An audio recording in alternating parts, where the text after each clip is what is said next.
नमस्कार दोस्तों, BK education में आपका स्वागत है। तो आप सभी के लिए एक बहुत बड़ी न्यूज निकल कर आ रही है। जैसा कि आप लोग को मैंने टेलीग्राम पर सुबह ही पोस्ट कर दिया था ये सारी चीजों को लेकर, लेकिन मैंने बताया था कि इस पर डिटेल्ड वीडियो हम लेकर आएंगे भी कुछ ही देर बाद।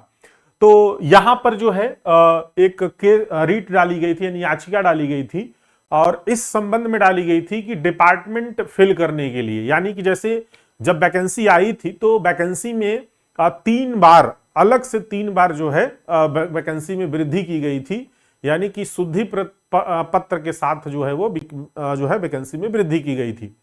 अब बहुत सारे लोग ने क्या किया है, मैं देखा हूं बहुत सारे लोग को मेरे पास कॉल भी आया है कि वो जो एप्लीकेशन है, जो फॉर्म फिलअप किए हैं, वो एक बार फिल करके छोड़ दिए। दोबारा या तिबारा या जो चौथी बार जब भी आया उसको वो लोग उसको फिर से करेक्शन नहीं किए और सभी डिपार्टमेंट ऐड नहीं किए। तो उसी लिए इन्होंने केस किया था। तो पहले मैं थोड़ा सा आपको एक चीज बता देता हूं, ये डायरेक्ट केस नहीं किया गया है, क्योंकि इसी ऑर्डर कॉपी में उल्लेख भी है, तो उसको भी मैं बताऊंगा। इसमें सबसे पहले इन्होंने एक आवेदन दिया है, कहां पर, आयोग में, और उस आवेदन पर फरवरी में ही आवेदन दिया, उस पर कोई अभी तक विचार नहीं किया गया, तो इसलिए इन्होंने केस यहां पर केस किया, यानी कि याचिका डाली। और याचिका पर जो सुनवाई हुई उसमें जो है वो एक तरह से देखें तो ये मेरिट बेसिस पर ही रिजेक्ट किया गया है, ऐसे नहीं रिजेक्ट किया गया है। क्या है इसमें, इस पर भी हम थोड़ा सा बात करते हैं, ठीक है, सारा डिटेल्स में बात करते हैं। तो पहले हम ऑर्डर कॉपी को आपको दिखाते। देखिए ये जहां पर केस हुआ है, जो भी ये जो फिलिंग हुआ था, ये 16 जुलाई को जो है ये इसी 16 जुलाई को ये याचिका डाली गई। रजिस्ट्रेशन हुआ 22 जुलाई को, और फिर जो है डेट लगी, पहली ही डेट लगी 27 जुलाई को, और 27 जुलाई को ही जो है वो सुनवाई हुई और डिसमिस्ड ऑन मेरिट, यानी कि मेरिट पर ये जो है डिस्पोज किया गया है, ऐसे नहीं डिसमिस हुआ है, न्यूली फ्रेश है। अब ये आयोग के जो है यानी रिस्पोंडेंट में आयोग को रखा गया था, जो भी इसके डिपार्टमेंट है, यानी कि controller of examination UP SSC, state of UP and 3 other, यानी कि यूपी SSC, ये सब थे। तो यहां पर इनकी तरफ से जो है यहाँ पर काउंसिल है वो सिद्धार्थ सिंघल है, और फिर जो पिटिशनर है वो पिटिशनर यहाँ पर आपको नजर आ रहा होगा, यानी कि लगभग इसमें जो है 9 लोग हैं, ठीक है, 8 एक 9 लोग। तो ये जो है डाला गया। अभी मैं आपको लास्ट में एक बहुत जो है ऐसी खबर बताऊंगा ना, जिससे आप लोग थोड़ा सा अचंभित होंगे, तो वो मैं लास्ट में बताऊंगा। उसके पहले मैं बता दूं कि ऑर्डर कॉपी में क्या लिखा है, ठीक है, उसके पहले मैं बता दूं कि ऑर्डर कॉपी में क्या लिखा हुआ है। ऑर्डर कॉपी में यहां पर जो है ये आया हुआ है ऑर्डर, देखिए क्या वहां पे चर्चाएं हुई हैं, ये पूरा लिखा रहता है इसमें। सबसे पहला यहां पर जिक्र हुआ 27 तारीख को कोर्ट नंबर 33 में, जो है ये सिंगल बेंच थी। इसमें जो है ये हुआ क्या, पिटिशनर के द्वारा यहां पर 2 इशू जो है वो उठाया गया। पहला ये उठाया गया कि writ order direction in the nature of mandamus directing the respondent authority to consider application of the petitioner for the post advertisement through amendment notification in advertisement number 8/2024 dated 20/6/2024 and 24/6/2024। यहां पर ये जो जिक्र हुआ है ना, यानी कि जो पहला तो नोटिफिकेशन आया था, दूसरी बार एक वैकेंसी इंक्रीज हुई, तीसरी बार और जब चौथी बार वैकेंसी इंक्रीज हुई थी, तो ये उसका जिक्र कर रहे हैं कि 20 जुलाई को जो 2024 को जो संशोधित नोटिफिकेशन आया है और 24/6/2024 को आया है, यानी इन दोनों तारीख में जो आया हुआ है उसी को लेकर ये यहां पर जो है ये डाले हुए हैं याचिका। पहला मुद्दा ये हो गया कि उसको कंसीडर जो है वो किया जाए, जो एप्लीकेशन जो यहां पर एप्लीकेंट की जो बातें हैं, ठीक है। दूसरा इन्होंने एक इसमें पॉइंट उठाया, issue a writ order or direction in the nature of mandamus directing the respondent authority to decide the representation date 4 February 2026। Annexure number 16 में इन्होंने लगाया होगा कोर्ट में जो है, और ये 4 फरवरी 2026 को इन्होंने, यानी कि आयोग को जो है कोई अपना प्रत्यावेदन वगैरह दिया होगा, आयोग ने उस पर काम नहीं किया, तो इन्होंने इधर भी ये डायरेक्शन दे रहे हैं कि respondent authority to decide the, यानी रिस्पोंडेंट डिसाइड करे कि इस पर विचार करे, जो 4 फरवरी को इन्होंने दिया गया, ठीक है। तो अब इन मुद्दे को देखते हुए, भाई ये तो पिटिशनर की बात थी, अब जो रिस्पोंडेंट है, यानी कि जो आयोग की तरफ से जो यहां पर काउंसिल है, उन्होंने Siddharth Singhal, learn council appearing for the respondent number 2, यानी यूपी SSC, और 2-4 यानी कि 2-4 ये सारा यही संभालते हैं सब कुछ आयोग की तरफ से। Submitted that option was given to the candidate to fill up their choice post by 5 July 2024। ये 5 जुलाई 2024 क्यों है पता है आपको?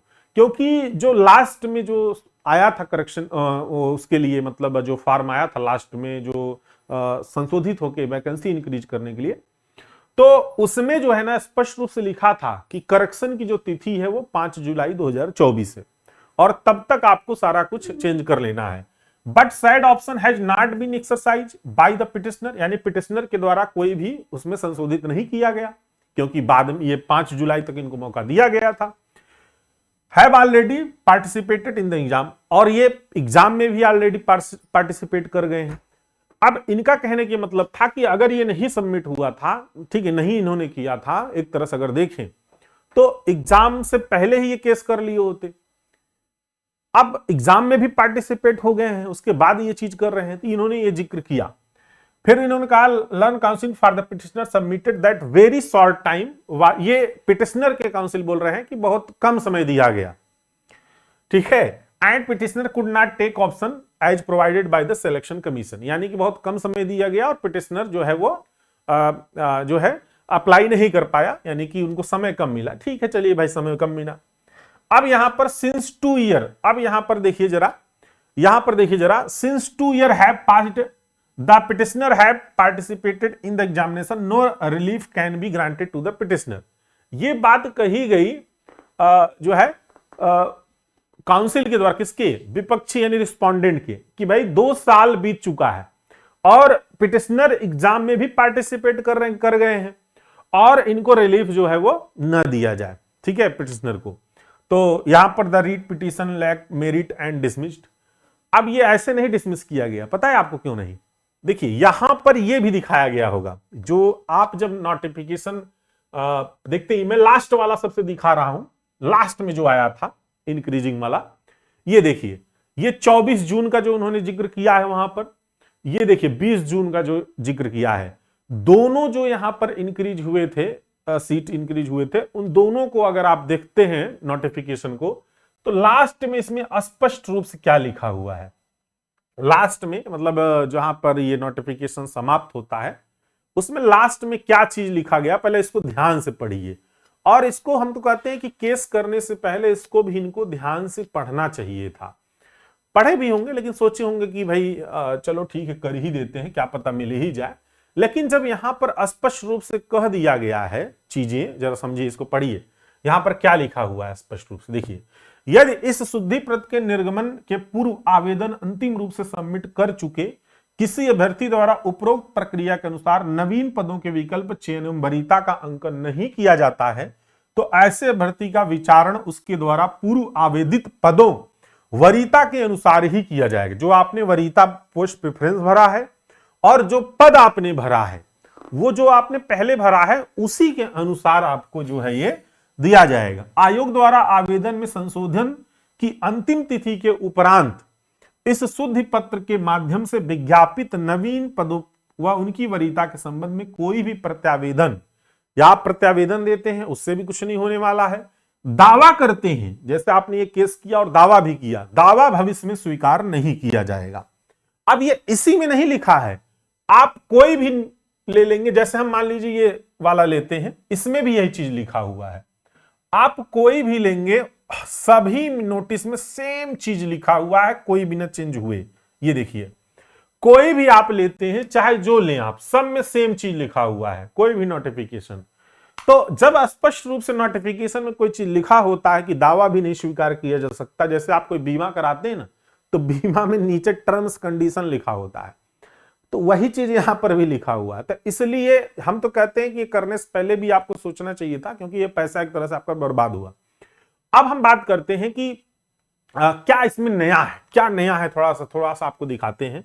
आप जो लोग हैं थोड़ा सा देखिएगा नया क्या है इसमें। ये आप देख रहे हैं जो यहां पर डाला गया है याचिका, जरा आप नीचे आइए, आइए में क्या लगा हुआ जरा देखिएगा, सोचिएगा, विचार करिएगा, देखिएगा जरा क्या है ये। ये वैकेंसी को स्टे करने का भी प्रयास किया गया है। स्टे एप्लीकेशन यहां पर ये जरूर दिया गया होगा कि वैकेंसी आगे प्रोसेस में चल रही है, क्योंकि डीबी होने वाला है, तो क्या पता तारीख पे तारीख लगती रहे, तो उसी दिन ये भी फिल कर दिया गया स्टे एप्लीकेशन कि हो सकता है इसमें ये मेंशन किए हों वो लोग, अभी तो हमारे पास उसका कुछ है नहीं कॉपी, बट स्टे एप्लीकेशन यहां लिखने का ये मतलब है, आईए में लगा हुआ अलग से एप्लीकेशन लगाया गया है। इसका मतलब ये है कि हो सकता है ये कहा गया होगा कि भाई जब तक वैकेंसी हमारी जो है, जब तक ये सारी चीजें नहीं हो जाती हैं, केस क्लियर नहीं हो जाता है, तब तक वैकेंसी पर स्टे लगा दिया जाए ताकि प्रोसेस रुका रहे। इसलिए कि भाई पता चला डीबी में नहीं मौका मिला, अब डीबी होने वाली है जस्ट कुछ ही दिनों बाद, तो इसलिए किया गया होगा। तो ये एक नई चीजें हैं। अब इससे कोई मतलब नहीं रह जाता है, क्योंकि ये केस तो डिस्पोज हो चुका है ऑलरेडी, ठीक है। तो इसीलिए कहते हैं कोई चीज एक बार सोच समझ कर करिए। अच्छा, अब जैसे आप, हो सकता है आप मुख्यमंत्री के पास गए होते, बार बार गए होते, या हो सकता है आप आयोग के ही पास बार बार गए होते, तो हो सकता है इस पर कोई विचार करता, जैसे कहते हैं घरों में थोड़ा सा बातचीत करके किसी चीज को समझाया जा सकता है, किया जा सकता है, परिवर्तित किया जा सकता है।